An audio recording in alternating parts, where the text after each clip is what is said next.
whore. Damn, I wasn't even ready. I'm Mike. He's Hi. Jay. Ass, episode 10. One left to go. Oh my God, some shit. God, by the way, I'm sorry if I sounded a little weird. My shit's still fucking running as fuck. Kind of like, you know, all sorts of holes in my sinuses like O.J. Simpson's fucking alibi. But we're gonna get through it together, and fuck me. American Horror Story got crazy as fuck. Guess what? I hope you die. Evan Peters, I hope you die first, was also in this one. He took a turn as Charles fucking Manson. Yeah, he did. He's doing everything. He's doing everything. He's everywhere. Every time I watch it, it keeps getting funnier. Every time I see it. Do you have a remote that I can turn down? No. Okay. Okay, so bring up the first part. With the beginnings, I have AIDS. Oh, that's not funny. I'm sorry. You shouldn't joke about it, Jay. I didn't Serious, joke about it. Man, God. You fucking sick bitch. By the way, I just want to point out that I ate sloppy joes last night. Is that why you got AIDS? This episode, yeah. Got that man what you can. So the episode begins with a flashback to the election, and people are watching it. Winter's there with her two friends, and Kai's sitting on his computer, just like, this is little old innocent Kai, yeah. And he's just sitting there playing around. And they get in an argument, and this girl, she was being a fucking asshole, dude. This girl's like, you're just a Trump supporter because you're a lonely, you need to jerk off. She was like, if Trump wins, you can fuck all three of us. And he was like, A, why do I want to fuck my own sister? And B, I kind of ruined that. The weird thing is, if you read over Kai's shoulder when he's typing on 4chan, because she actually called him out on that bullshit. She's like, you and your 4chan bitch buddies. And he's like, I really hope that Trump wins just to shut these bitches up like that. Saying, fuck this and fuck that, you know, just being. And then when Kai confronts her and he gives his own political ideas and whatever, she's like, hey, Winter, I'm gonna give your brother a hand job. And I would've been like, first off, he bitch slapped the fuck out of her, like, what my money? But it was Kai's first smack. I know, but before that though, well, yeah, but I mean, I'm kind of thinking, Kai, my boy, why don't you just get that hand like that lotion on your dick? Like, if she wants to give you a hand job.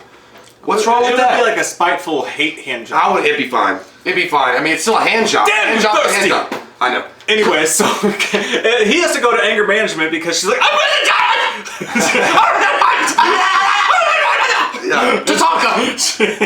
And then Winter's like, Kai, you've really done it this time. You really fucked Yeah, she didn't even care really that he'd smack the shit out of her. Daria. Yeah. So he goes...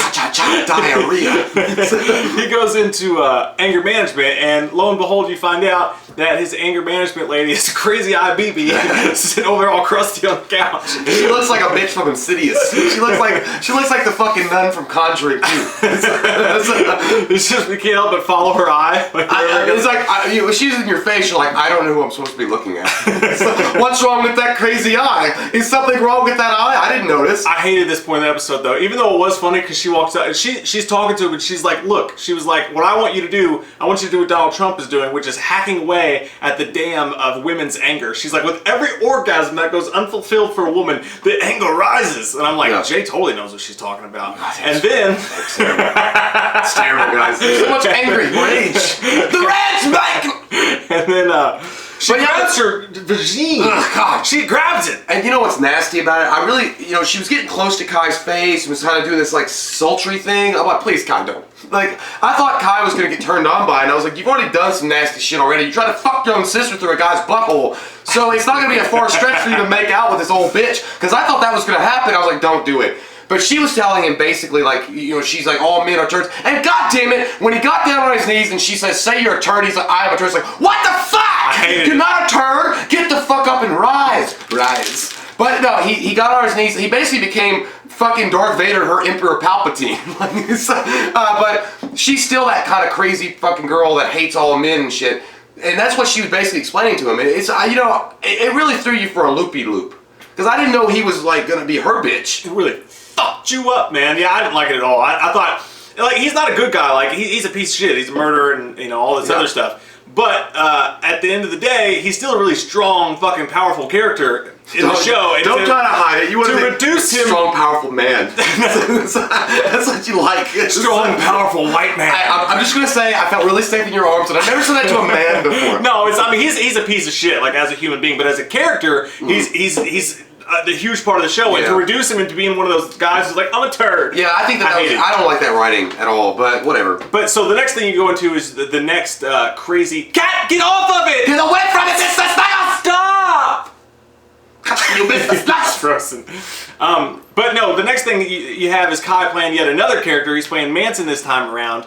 And Kai goes to his people and he's fucking screaming and yelling because he has a rally and someone sprays him with some shit in the face. And it's a really embarrassing scene because right in front of everybody he's on his knees screaming and the milk is slowly dripping onto his face. Why did they slow down? I don't know. Was it supposed to be like he's getting cummed on? I mean, he's getting that liquid all on his face. Are they trying to be like, this is the worst possible situation? Well, because he's on his knees and white substance dripping down his face? Maybe. I don't know. I didn't read that far into it. Jesus Christ, what did you watch before? Bukkake films. But yeah, I kind of get that. I also thought it was fun. I've never been pepper sprayed before in my life, but I'm sure it hurts. But he really, I don't know. Give it time. Is that an over? I mean, it might happen tomorrow. Is it overreaction? Like when he's like going, like, I mean, it felt like I was watching Jean-Claude Van Damme in Bloodsport when he's like, but I don't know. I mean, I guess it really does fucking hurt. But I don't think it was just that. I don't think that just hurt. I think the fact that he was pushed to this limit and he can't believe that he has protesters going again. He's like, I'm not going to run my own fucking rally. I hate Gary with piss. I know.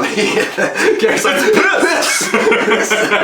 But then you get the Manson storyline because he's sitting there with his people and they're all screaming and yelling and shit. And he's like, now push the chairs back. And my favorite part of the whole fucking season probably is the one dude, they're all in their fucking wife beaters and their white jammy jams, and he gets all, he's like, fuck yeah, love story time! Dude, I probably missed the next 2 minutes of the episode because I couldn't fucking That shit was so fucking funny. Fuck yeah, fucking love story time! One of the little kindergarten said that. Like, alright kids, the story time's like, fuck yeah! It reminds me of that meme of that little black kid's like, I fucking love coloring! And he's like, what are we gonna fucking talk about today, Kai? And he basically tells him the story of Charles Manson, but again, it's his own twist. And how Charles Manson was a really hero, like a hero of the story. He was the guy who was trying to be helter-skelter and bring about like a shake-up of society. And so, but I'm gonna tell you that sequence they shot with him killing Sharon Tate and all that stuff was fucking well done. And again, Evan Peters, amazing character with amazing actor with a lot of range, was able to pull that off. I mean, he doesn't look like Charles Manson necessarily, but that's okay. He fucking pulls that weird, crazy shit off. I mean, and there's some disturbing shit in that scene, like with the Sharon Tate thing when she fucking stabs the belly, like her baby. Holy fuck! I was like, you getting dark. I do not like it. It was dark. I don't like it. It was dark. I don't like it. And so what he was basically telling them is that we want to have a night of 1,000 Sharon Tates, and everything they have built, we will break down. But he wants to have 1,000 nights of 1,000 different Sharon Tates. So he wants to have his crew go out and cause all this mass hysteria, crazy shit, and blame it all on the left liberals and whatever he feels is the enemy, and therefore springbolt to not just Senate, but to the presidency. So that's his master plan. What a pathetic loser. Yeah, he might make it. Next, you also have, so what basically happens is Gary, who's all pumped up in his chair, is like, oh, let's eat their fucking shit! I want to eat their butts! And everyone's like, wait, what? He said he was going to eat it off and then shit it out. He's like, thank you, Gary. I just wish instead he was like, yeah, we're going to lick their butts! I just love how the fact that he's the only one with a normal name like Gary. Yeah. Everybody's got like Speedwagon and Rough Tough, and he was like, and a heart attack. He's like, yes, heart attack. But he was like, Gary, always Gary. Like, it's just funny, it's scary. But he, they go to abortion next clinic. lamb for the slaughter. Yeah, they go to abortion. That dumb fuck. It's so stupid. He's like, this is where the sluts go, right? This is such a piece of fucking idiot shit. He runs up to the front door and then they lock him in, and basically he knows what's going on because the clowns all come out and he's like, but what did I do, Master Splinter? Yeah, I thought it was funny. He was like, Kai's just like, oh, Gary, my sweet Gary. He was like, Gary's like, well, what's going on? What did I do? Because it's not what you did, it's what you're going to do. And he's like, Gary's like, but I was really looking forward to the night of 1,000 Tates. And he was like, when you do this, you'll be a part of me. And he's like, okay. So they stab his ass to fucking death. And they use his body as like the opening calling card for this mass murder. From my body. And they I mean, if you really look close at that scene, they lay him against the front entrance to the abortion clinic. They split his intestines open, opened it up, and said stop the slaughter and blood on the side of him. And you know the girl screams or whatever. That's some fucking sick shit. But I mean, it was cool. I mean, it was a cool scene. I hate that Gary died because I kind of did like Gary, but whatever. Yeah. Whatever. Yeah. But yeah, no, that was nasty. And what Kai's trying to do is basically pin this against these liberal people that are going against him or whatever. So he's trying to pin it on this guy, and he has Beverly over there, and she's doing the worst job reporting ever. She's like, what do you think about the murders? I think she's like, I think that everything really no good. And he does one time. He does in the interview because she's like, so what do you think about the murders? And he's like, no, you see his face. He does that thing when your kid's acting up at the store and you don't want anybody to see it, and you're like, That's not like kids. I was gonna say when I was married and my wife would do some fucking bullshit. My ex-wife fucking slut. She would do this. She would like say something really off color, and I'd be like. So anyway, that happened, and then he smacks the shit out of her hand, and he was like, "Beverly, you cannot act like that." And she's like, "I'm sorry, divine leader. I'm sorry." It's really weird. And then you cut to a point where Beverly and Winter are talking after they go, and she's calming down after the interview, and Beverly is chilling out, and Winter comes over and basically gives her a train ticket and said, "Go away. You can leave. I'm gonna help you escape." And she's like, "Why are you doing this?" She's like, "Because you need to get away, and I'll stay and cover your escape." And she was like, "This is a test." To Butte, Montana. She's literally fucked in the head. Like at this point, she's got PTSD as fuck. I mean, especially after we all saw that. Or it's all an act. I don't know. Well, I don't know. After she drank that Kool-Aid, she got fucked up with that grape. But yeah, so she's like all out of it, and she's like, "Tell the divine leader I would never abandon him," and that's how it kind of ends. Clearly, she's gonna be a linchpin in whatever the fuck happens. Yeah, she's crazy because they're saving that shit up, and they're toying with her minds. Mm-hmm. But yeah, so that happens. She's like, "No, I'm never leaving him," and then Allie shows back up, and Allie is turned into the badass we all knew Sarah Paulson could be. Fucking Kai is downstairs, and he's freaking the fuck out, thinking he's being bugged, because at this point he's just popping Adderall left and right, and it's making him paranoid as shit, and he's running around going crazy. Kind of like when you have a test the next day and you're not studying. You're like, "I don't know what I'm gonna do." Allie shows up, and she's like, "What the fuck is wrong with you?" And he's like, The game is rigged. He's like John Nash. He's singing numbers. He runs upstairs, and she comes up there, and she's like, "Yeah, you are being bugged." And I knew that wasn't a fucking actual bug or whatever. Yeah. But she's trying to pin this whole thing on Winter is basically what she's trying to do. She's trying to turn his mind around. And his crazy delusions of Charles Manson saying, "It's always them bitches, man, that get you." Well, he does have a, "Shut up, fucking freezer!" There is a moment when he goes to his parents' room in their old skeletal closet, and he's like, "This is the only safe place." And his brother comes back to life for a second, sits up and talks to him. Kind of tells him the Crip shit. Yeah. And it's talking about, I think at that moment there was a possibility to save what's left of Kai's sanity, because he was... That's a fucking bitch. You motherfucker. Say your turn. But I think that at that moment, if it's possible that if he listened to his brother, that whatever fractured in his brain might have got put back together. As fucked up as that in his dead brother's corpse. He was like, "I'm really sorry I killed you." And then all of a sudden he gets fucking shanked in the back, and then Charles Manson's like, "Don't listen to that shit. That's that American Horror Story He's shit." Like, "You can't trust bitches. You can't trust them. I got betrayed by a bitch." And doing this whole thing, and he's like, "Yeah, you're right. You're fucking totally right." So even though Allie comes up there and shows him the that he's been tapped or whatever, tapped. In the butt.